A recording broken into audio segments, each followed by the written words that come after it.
Hello, thank you for stopping by. This is Jikoni 250. We are going to cook some meatballs today. Yes, meatballs. And we are going to cut the meat by ourselves because here we don't have a food processor or anything or grounded meat. No, we don't have. So we start by cutting our meat into small pieces. Okay, if you want, you can blend your meat, but I found out that if you blend meat, it tends to have like some moisture there, which we don't really want. But you can go ahead and do it as long as you don't blend the rest of the ingredients. Yes. So now, after cutting your meat into small pieces, now you can go ahead and, it's like, I call it beating the meat. You see that way. Yeah, this way. I'm sorry for the shaking camera. The camera kept on shaking because I was like cutting meat in this way. I'm sorry for that. But basically, that's how we do it. And make sure to keep on turning the meat like that so that the other side can also be cutted. So you keep on chopping your meat like that until when it becomes until when you can't see any piece of meat there. All has to be like too small. I don't know how to explain it, but yeah, that's how we do it. I hope you understand though. If you don't understand, please in the comment section, I'll be happy to respond to your comments or to your question. So now the onions, we also do the same. You first start by cutting them into small pieces. Make sure you do not cut onions and garlic together. No, do not do that. Do not, because they are different. Because you want to cut them into small pieces, and when you cut them together, it's going to be hard for you. Just separate them. And that's how I just keep on cutting them just that way. And that's how we cut the rest of the ingredients. You see how they have become? They are too small, very small. Then we'll go ahead and put them in our meat.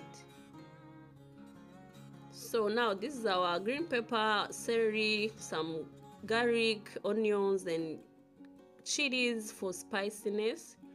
So if you don't eat anything spicy, don't add chilies. Yeah, that's okay. Now we'll go ahead and add our chicken bouillon. We put in some salt. So now we are going to mix, and make sure not to blend the onions and the garlic and the green peppers. Do not blend them, because if you blend them, they're going to have the moisture.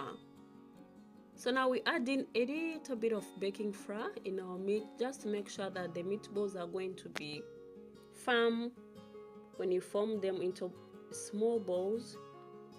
So what do? You put a little bit of cooking oil in your palms, in your hands, then put the meat in your hands and try to form a shape of a ball. Yeah, just like how meatballs look.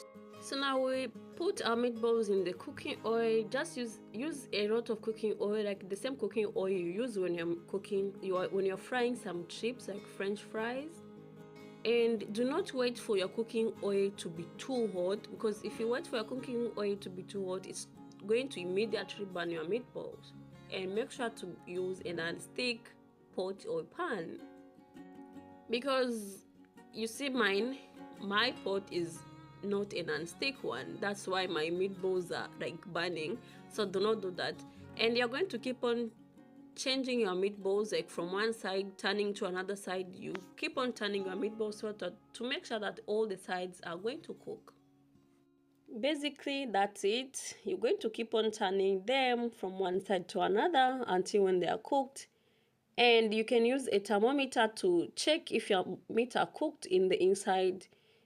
If you use the thermometer, it's going to be 160 degrees Fahrenheit.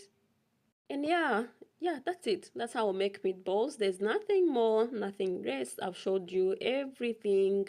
So make sure to subscribe and watch our video on Friday, on the coming Friday, the same time. So thank you. See you next time.